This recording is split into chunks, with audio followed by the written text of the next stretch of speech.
Well, good morning everybody and welcome to the Griffin Society tour of the Griffins Canberra. I hope I'll be able to explain qualities of Canberra that were embedded in the original plan. One of the great places that has been constructed more or less where Griffin intended is indeed the Australian National University, and so we're leaving the edge of the ANU and heading into Civic, as Griffin termed it. The centre of Canberra today is called City, officially. The Griffin idea was that this part of Canberra would have the town hall on the top of what is now City Hill, where the city flag is flying above those pine trees. And this part of the city would be more the commercial business side, with the GPO, perhaps lawyers' offices. It had the mint and the support for more civic functions. It wasn't intended to be the principal retail centre of the city. It was his capacity to sort of seize the salient points of this largely treeless limestone plains of the Molonglo, and then to make them the organising points of the principal avenues, which is so strong. But now Constitution Avenue, this was really to be the great street of the city, principally with the retail activities and so on extending along this street, and with the great central park extending from here down to the northern shore of the lake, with the cultural institutions located within it. The great National Theatre and the National Opera, which we are still waiting for, the art galleries, the museums of science and technology, all set within a very generous city park, on the principle, again, of the American cities, where the grand parks of the 19th century, such as Central Park in New York City or Grant Park in Chicago, had also been the site of cultural institutions. We will now be turning into Anzac Parade, as we know it, or the Prospect Parkway, as Griffin termed this great alignment on the land axis, extending from the conical form of Mount Ainslie across to Capitol Hill and then beyond to the Alps in the far distant south. Griffin's idea for this space was completely different from what we see today. It was to be like the mall in Central Park, essentially a tree-lined plaisance or promenade, which would be a funnel of activity for the citizens to walk along. Just in from here, the city railway would be in a cutting and run underneath the avenue. There'd be a station at this location, and the streetcars would run along Constitution Avenue. To the left and right of us in the suburbs today of Reid and Campbell, we would have had low-rise but high-density courtyard apartments. It would have been a very intense urban population living here. This space would be like their park. There would be reasons for people to be on the avenue. Where the War Memorial is located is a site that Griffin showed in the plan as a casino. He did not mean, I don't believe, a gambling casino, but a casino is a place of outdoor resort. It's a place of outdoor orchestra performances and sophisticated dining and so forth. Everything did very much changed when the First World War changed Australian life. The War Memorial has made a decisive influence on the mood and the symbolism of central Canberra.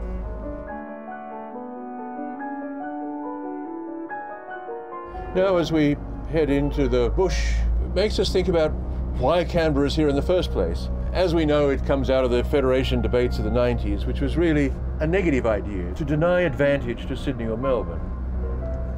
There are plenty of precedents, of course, for creating an artificial capital between two powerful rivals, and indeed Washington, D.C. is a good example. The very first meeting of the Federal Parliament, a very radical decision was made that the land for the Federal Territory would be purchased by the government and be held for the Australian people forever.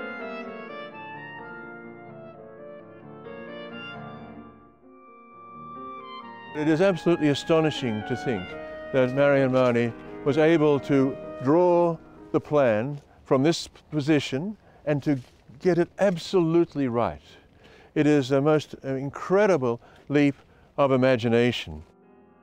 Again, it comes from the Griffins' command of the terrain information that was given to them in the competition conditions.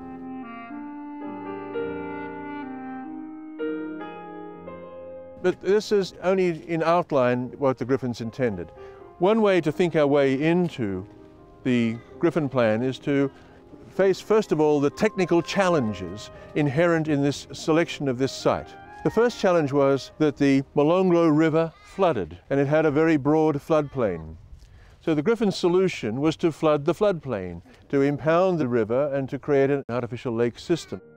But what Griffin planned was a dam or a causeway, and to carry the railway on an earthen dam, and also to have the main road on that same dam. Griffin was going to build his dam to impound another lake at a higher level further to the east. The plan was that the water of the upper lake could fluctuate without droughts and control the formal basin in the symbolic centre of the city, but also the dam would carry the main north-south route through the city to come down Northbourne Avenue, across the base of the triangle, diagonally across to the southeast and then on to Queanbeyan. The fact that that's never been built, either as a railway or as a road, is the number one reason why people get lost in Canberra. When you see the site and you see Mount Ainslie, which is a volcanic origin, when you see that conical form, making that the centerpiece of all vistas and compositions is so obvious. Once again, the Griffins were truly inspired. We have the land access taken from Mount Ainslie through the top of Capitol Hill, and Griffin imagined way down in the south, in the southern Alps, that it also hit Mount Bimbury, which is the highest mountain in the ACT. But in fact, we can't quite see that. And it's not quite as good as Marion's drawing, where it looks like Mount Fuji. But nevertheless, the idea of the larger axis extending right into the continent is tremendous. The other idea is the water axis taken at right angles from Black Mountain through the middle of the lake, and it extends across to the east coast and the Pacific Ocean. What's really important is the triangle that Griffin put within the axes. And there he found this small hill we now know as City Hill. He could see that he could get the beginnings of a triangle by extending that alignment. The railway was to be constructed in a cutting, mostly through the city, so the roads would go over the top of it. However, when he got close to the apex of his triangle, the railway was tunnelled through the outlying hills of Mount Pleasant, and this main station was built on top of the tunnel. And so there would be this spectacular arrival into the city, going underground, coming up, seeing the city from a grand plaza at this location. What's happening here is that he's thinking somewhat like an engineer. He's able to build his earthen dam with the cut and fill of the excavation of the cutting and the tunnel, you see. Well, of course, the brilliant solution. This was really intended to be the market centre, that is the retail centre of the city. But of course, to make the most valuable lots available for development required all this infrastructure to be built. Meanwhile, there was all this flat land over here where they could put the shops. And so after Griffin left, they decided to do that. The shopping centre started on Northbourne Avenue. Now, it was a terrible mistake. They were starting retail on this hexagon. They had 6 sides to choose from, and they chose the wrong side. They really should have chosen the alignment on Constitution Avenue with the aim that the city would grow along the municipal axis. To Griffin, the triangle was all important, and the development of the city on the northern side was all important, so that the everyday life of the city would grow between these 2 points, between the market centre, the retail centre, and the civic centre, and we'd have a sort of continuous zone of commercial and retail activity along Constitution Avenue, with higher density houses in behind here. Then the great park on the northern side of the lake with the cultural institutions, so that the base of the triangle is the people, and the convergence of the avenues is the expression of the will of the people. And so the government group sits across there on a stage, and Griffin describes this whole thing in theatrical terms as a great theatre where we're looking at the government on stage.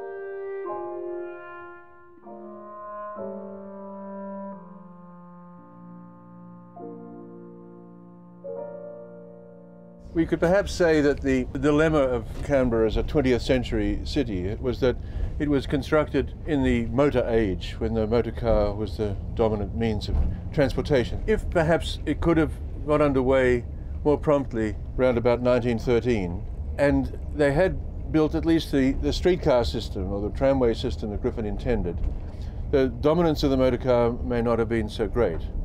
But of course the railway never happened. I should have mentioned, of course, the railway was to have suburban stops on it, as well as being the mainline connection to Sydney and Melbourne. But of course, when the real construction boom in Canberra happened after World War II, it was very much the era of the Holden car. So the planning of the NCDC days was predicated on this. Stretching away north and south of us are the satellite towns built around the original Griffin plan. Unfortunately, for all of the, in many ways, sophistication and technical brilliance of what the NCDC did, it did lead to an incredibly dispersed, low-density motorcar city. And so changing that back to a city with a level of intensity and low-rise, high density in the centre is going to be a very major challenge of the 21st century.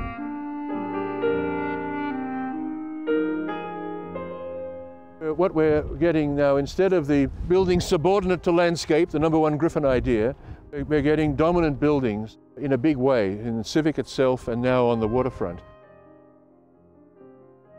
Griffin had big ideas about planting, and they had to be tempered a little bit by practical horticultural knowledge. But the fundamental Griffin idea was to have horizontal buildings. And in every article, every speech he gave on Canberra, he always mentioned the idea of the horizontal massing of buildings. He deliberately argued against the American skyscraper of Chicago, where he came from. He says there was no reason to have buildings standing on end, as in the American city, that here we can have a horizontal city embedded in the urban forest. Here we can see the High Court, and it is in some ways a noble building, but it raises this question of, should the buildings of Canberra be horizontal or vertical? And I think it proves that verticality doesn't work within this larger landscape. Griffin really intended to have an intensity at street level, but within the larger landscape, the canopy of trees and the scale of the valley and the nature of the hills would have it sitting so beautifully within that larger landscape. In some ways, we must acknowledge that the passage of time, the different generations with their different visions, the sort of almost ad hoc way in which things have happened when the political moment made it possible, gives it a very human dimension, shall we say. The problem is to give it human scale and human interest beyond the monumental presence of isolated elements. Then on our left is the West Basin, which is the subject of this current proposal to extend the city to the lake and to actually fill in part of the lake and create more real estate development, sort of almost Florida style, by selling land that's underwater at the moment, and extending the sort of development we're seeing in Civic right down to the lake foreshore and around City Hill. So that will make a very, very big change to the symbolic centre of the city. Well, here we are at the end of our tour. I hope you've enjoyed it. It's given you a little insight into the Griffin ideas for our city.